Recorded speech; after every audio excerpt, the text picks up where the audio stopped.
Hello student, আজকে আমরা সংস্কৃত বর্ণমালা তথা সংস্কৃত অ্যালফাবেট সম্পর্কে আলোচনা করব। সংস্কৃত বর্ণমালা সম্পর্কে আলোচনা করতে গেলে আমাদের সর্বপ্রথম জানতে হবে যে বর্ণ কাকে বলে বা বর্ণ কী। আমরা সাধারণত কম বেশি সকলেই জানি যে ধ্বনির লিখিত রূপকেই বর্ণ বলা হয়। সংস্কৃত ভাষায় এই বর্ণকে প্রধানত তিন ভাগে ভাগ করা হয়েছে। এক হচ্ছে স্বরবর্ণ, দুই ব্যঞ্জন বর্ণ, এছাড়াও তৃতীয়ত হচ্ছে অযোগবাহ বর্ণ। আমরা সর্বপ্রথম স্বরবর্ণ সম্পর্কে আলোচনা করব। স্বরবর্ণ কাকে বলা হয়? যে সকল বর্ণ কারোর সাহায্য ছাড়াই নিজে নিজে উচ্চারিত হয় সেগুলিকে আমরা সাধারণত স্বরবর্ণ বলে জানি। এছাড়াও সংস্কৃত ভাষায় স্বরবর্ণকে অজ নামেও আজ্ঞা দেওয়া হয়েছে বা অজ নামেও জানা যায়। সংস্কৃত বর্ণমালায় স্বরবর্ণের সংখ্যা হচ্ছে মোট 13টি।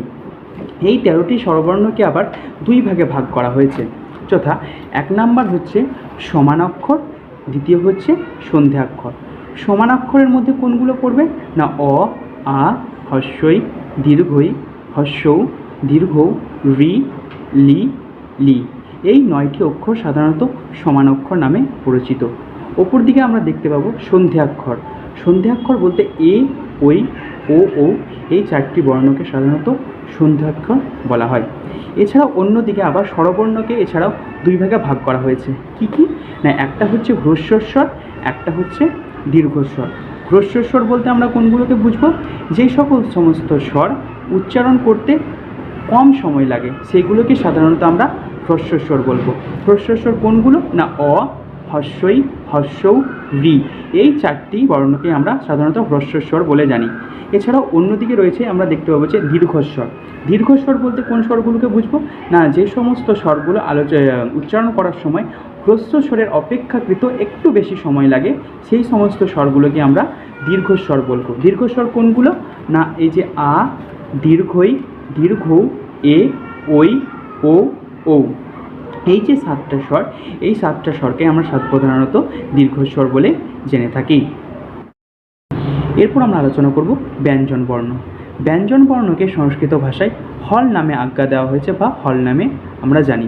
ব্যঞ্জন বর্ণের সংখ্যা কয়টি না, ব্যঞ্জন বর্ণের সংখ্যা হচ্ছে মোট 33টি। ব্যঞ্জন বর্ণ কাকে বলে না, যে সমস্ত বর্ণ স্বরবর্ণের সাহায্য ছাড়া উচ্চারণ হতে পারে না সেই সমস্ত বর্ণকে আমরা ব্যঞ্জন বর্ণ বলে জেনে থাকি। এই ব্যঞ্জন বর্ণকে তার স্থান অনুযায়ী মোট 3টি ভাগে ভাগ করা হয়েছে। কি না, এক নাম্বার হচ্ছে বর্গীয় বর্ণ বা স্পর্শ বর্ণ, 2 হচ্ছে অন্তঃস্থ বর্ণ, 3 হচ্ছে উষ্ণ বর্ণ। সর্বপ্রথম হচ্ছে বর্গীয় বর্ণ বা স্পর্শ বর্ণ। বর্গীয় বর্ণ সম্পর্কে আলোচনা করতে গেলে আমরা দেখতে পাবো যে সর্বমোট 25টি বর্ণকে সাধারণত স্পর্শ বর্ণ বা বর্গীয় বর্ণ বলা হয়ে থাকে। বর্গীয় বলতে বাংলা ব্যাকরণের মতো এখানেও সেম ক, চ, ট, ত, প এই 5টি বর্ণের ওপর ভিত্তি করে 5টি বর্গ নির্ধারণ করা হয়েছে। সর্বপ্রথম দেখতে পাচ্ছি ক বর্গ। প্রত্যেকটি বর্গেই প্রধানত 5টি করে বর্ণ থাকবে। ক বর্গের মতো সেই ক বর্গের মধ্যেও ঠিক তেমনি ক, খ, গ, ঘ, ঙ এই 5টি বর্ণ থাকবে। পরবর্তী বর্গ হচ্ছে চ বর্গ। চ বর্গের মধ্যে কী কী থাকবে না, চ, ছ, বর্গীয় জ, ছ, পিৎপালয়। তার পরবর্তী বর্গ হচ্ছে ট বর্গ। ট বর্গের মধ্যে কী কী থাকবে, ট, ঠ, ড, ঢ, মূর্ধন্য। ত এর মধ্যে কী কী থাকবে না, ত, থ, দ, ধ, দন্তন্য। পরে সবশেষ বর্গ হচ্ছে প বর্গ। প বর্গের মধ্যে কী কী থাকবে না, প, খ, ব, ভ, ম। এই ক থেকে ম পর্যন্ত সর্বমোট 25টি বর্ণ। এই 25টি বর্ণকেই বলা হয় বর্গীয় বর্ণ বা স্পর্শ বর্ণ। এরপর আমরা দেখব দ্বিতীয় প্রকারভেদ হচ্ছে অন্তঃস্থ বর্ণ। অন্তঃস্থ বর্ণের মধ্যে কোন কোন বর্ণগুলো পড়বে না, জ, র, ল, ব এই 4টি বর্ণ প্রধানত অন্তঃস্থ বর্ণ নামে পরিচিত। এরপর পরবর্তী প্রকারভেদ হচ্ছে উষ্ম বর্ণ। উষ্ম বর্ণ হলো তালবিস্ব, বৈকার মূর্ধন্যস্ব, দন্তস্ব, হ। এই 4টি বর্ণ সাধারণত উষ্ম বর্ণ সম্পর্কে জ্ঞান দেয় বা উষ্ম বর্ণ সম্পর্কে আমরা জানি। এরপর আমরা আলোচনা করব অযোগবাহ বর্ণ। সংস্কৃত বর্ণমালায় আমরা দেখলাম যে স্বরবর্ণ ব্যঞ্জনবর্ণের পাশাপাশি নতুন আরেক ধরনের বর্ণ বিশ্লেষণ আমরা পেলাম, যার নাম হচ্ছে অযোগবাহ বর্ণ। এই অযোগবাহ বর্ণ সম্পর্কে জানতে গেলে আমরা জানতে পারবো যে অযোগবাহ বলতে কোন বর্ণগুলিকে বোঝায় না, অযোগবাহ বলতে সেই সমস্ত বর্ণগুলিকে বোঝায় যে সমস্ত বর্ণগুলি নিজে বহন হতে পারে না বা বহন হওয়ার জন্য অন্য কোনো বর্ণের ওপর তাকে নির্ভর করতে হয়, সেই সমস্ত বর্ণকে বলা হয় অযোগবাহ বর্ণ।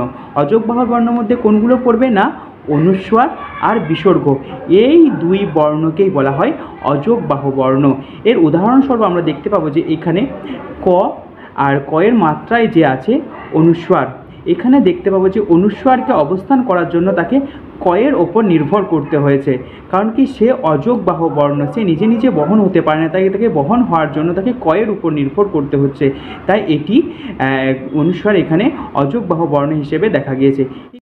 এখানে আমরা অযোগবাহের আরেকটি উদাহরণ আমরা আলোচনা করতে পারি। এখানে যে অযোগবাহ বর্ণ এখানে হচ্ছে বিসর্গ, একে কোনো শব্দ গঠন করার জন্য একে তারা পূর্ববর্তী বর্ণ অর্থাৎ কয়ের ওপর নির্ভর করতে হচ্ছে, কারণ কি এটা অযোগবাহ, যে নিজে নিজে বহন হতে পারে না, তাই তাকে কয়ের ওপর নির্ভর করতে হচ্ছে, ফলে এটিও একটি অযোগবাহের উদাহরণস্বরূপ ধরে নিতে পারি। আজকের মতো ক্লাস এতটাই থাকবে। আশা করি সকলেরই ক্লাসকে ভালো লেগেছে। যদি ভালো লেগে থাকে তাহলে অবশ্যই লাইক কমেন্ট করবেন এবং যদি চ্যানেলে নতুন হয়ে থাকেন তাহলে অবশ্যই চ্যানেলটিকে সাবস্ক্রাইব করবেন। ধন্যবাদ।